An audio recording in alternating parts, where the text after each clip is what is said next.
Shoulder tension is not just a nuisance, it actually has a compounding effect on ourselves, our body, and many of our vital functions.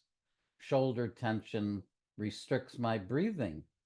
My shoulders rise up and forward, and that depresses my chest.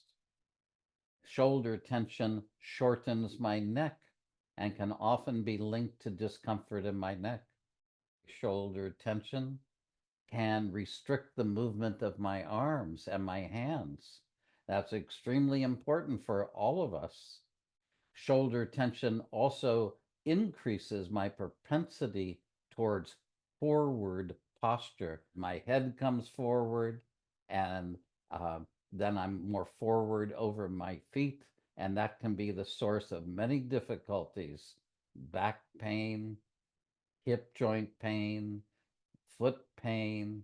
Shoulder tension can affect my vision, but you'll find that it's very, very amenable to change when you join me for my 6-week course, Shoulder Rescue, at Feldenkrais Access.